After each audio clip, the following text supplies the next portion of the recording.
स्वागत है आप सभी का एलकेबी न्यूज पर। 2024 के लोकसभा चुनाव को लेकर उत्तर प्रदेश में राजनीतिक दलों की तैयारियां शुरू हो गई है। कैराना लोकसभा सीट की बात करें तो एक बार भारतीय जनता पार्टी से लग रहा था कि दावेदारों की बड़ी संख्या है, क्योंकि कई दावेदार क्षेत्र में सक्रिय थे और लगातार कैराना विधानसभा सीट से लेकर नकुड़ विधानसभा सीट तक जनसंपर्क भी कर रहे थे। लेकिन अब जैसे जैसे चुनाव नजदीक आया तो दावेदारों में एक बार फिर भारतीय जनता पार्टी के टिकट पर प्रदीप चौधरी की दावेदारी ही सबसे मजबूत लग रही है, ऐसा क्षेत्र के लोगों का मानना है। हालांकि भारतीय जनता पार्टी किसे मौका देगी यह तो 24 के चुनाव में पता चलेगा, लेकिन जिस तरह का माहौल है उस पर चर्चा हम आपसे कर रहे हैं। तो प्रदीप चौधरी ही एक बार फिर भारतीय जनता पार्टी के टिकट के प्रबल दावेदार के रूप में उभरते नजर आ रहे हैं। हालांकि एक बार लग रहा था कि जिस तरह से विरोध की कई वीडियो सोशल मीडिया पर वायरल हुई और कई ऐसे चेहरे उनके सजाती है, चाहे वो मनीष चौहान हो, चाहे वो मृगांका सिंह हो, इसके अलावा और भी कई चेहरों के नाम चर्चाओं में आए थे, तो लग रहा था कि कहीं ना कहीं भारतीय जनता पार्टी हाईकमान प्रदीप चौधरी को दरकिनार कर किसी अन्य को मौका दे सकती है। लेकिन इसी में राजनीतिक पंडितों का जो एक वर्ग था उसका मानना था कि प्रदीप चौधरी ही कैराना लोकसभा सीट पर सबसे मजबूत उम्मीदवार भारतीय जनता पार्टी के लिए हैं, क्योंकि प्रदीप चौधरी की छवि इस तरह की है कि वो किसी से ना तो किसी धर्म ना जाति या किसी ऐसे मुद्दे पर, वह विवादित मुद्दों पर टिप्पणी से बचते हैं। कोई ऐसा अभी तक उनका कोई ऐसा वीडियो अभी तक नहीं आया जिसमें उन्होंने किसी धर्म जाति या कोई ऐसा आपत्तिजनक बयान दिया हो जिसका विरोध हो।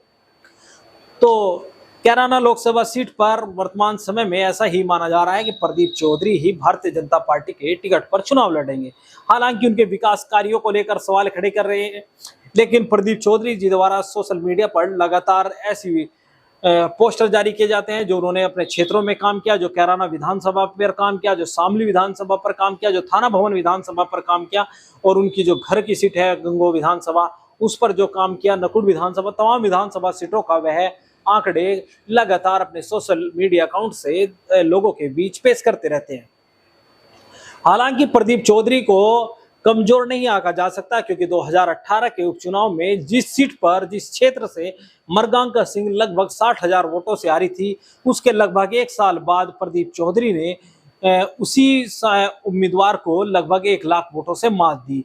यानी एक साल के अंदर प्रदीप चौधरी ने 1.5 लाख वोटों का जो भारी भरकम अंतर था वो पैदा किया गठबंधन और भारतीय जनता पार्टी के बीच। तो संभावना यही है कि प्रदीप चौधरी भारतीय जनता पार्टी गठबंधन के उम्मीदवार होंगे। भारतीय जनता पार्टी कैडर के लोग भी ऐसा ही कहते नजर आते हैं कि वह इस बार फिर प्रदीप चौधरी को ही कैराना लोकसभा सीट से चुनाव लड़ाएंगे। इसी बीच गठबंधन की बात करें तो गठबंधन से भी दावेदारों की लंबी लाइन है। कई ऐसे नेता समाजवादी पार्टी और राष्ट्रीय लोकदल के पास हैं जो आगामी लोकसभा चुनाव को लेकर दावेदारी पेश कर रहे हैं। इकरा हसन समाजवादी पार्टी के विधायक नाहिद हसन की बहन है, उनका नाम भी चर्चाओं में है और वो भी क्षेत्र में लगातार सक्रिय है। इसके अलावा राव अब्दुल वारिस का नाम भी चर्चाओं में है, वह भी कैराना लोकसभा सीट की थाना भवन विधानसभा सीट से विधायक रहे हैं। इसके अलावा अमीर आलम का नाम भी चर्चाओं में था, अमीर आलम के बेटे का नाम चर्चाओं में था, नवाजिश आलम पूर्व विधायक, लेकिन अब उनके नाम की चर्चा कुछ कम होने लगी है और वह भी कहीं ना कहीं अब हाशिए पर हैं। इस तरह की सक्रियता उनकी अब नजर नहीं आ रही है। इसके अलावा समाजवादी पार्टी के पास एक बड़ा और नाम है सुधीर पवार का, उनके नाम की भी चर्चा है कि उनको भी यहाँ से चुनाव लड़ाया जा सकता है। हालांकि टिकट किसे होगा, किसको पार्टी मौका देगी, यह सब अभी भविष्य के गर्भ में है।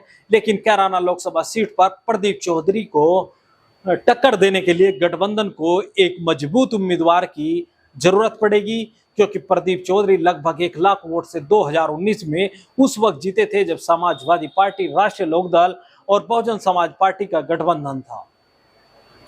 तो बड़ा भारतीय जनता पार्टी के लिए कैराना लोकसभा सीट पर बड़ी संभावनाएं हैं और बड़ा मजबूत vote bank Bharatiya Janata party का कैराना लोकसभा सीट पर है। और बहुजन समाज पार्टी के उम्मीदवार पर भी सभी की निगाहें होंगी कि क्या बहुजन समाज पार्टी किसे उम्मीदवार बनाती है, क्योंकि अगर बहुजन समाज पार्टी मुस्लिम वर्ग से उम्मीदवार बनाती है तो गठबंधन के लिए यह बड़ी समस्या पैदा करने वाला होगा। तो आगे क्या होगा उसकी अपडेट भी हम आपको देंगे। तब तक के लिए बने रहिए हमारे साथ। चैनल अगर अभी तक सब्सक्राइब नहीं किया तो चैनल को सब्सक्राइब कर ले। वीडियो अगर फेसबुक पेज पर देख रहे हैं तो हमारा फेसबुक पेज भी फॉलो करें। धन्यवाद।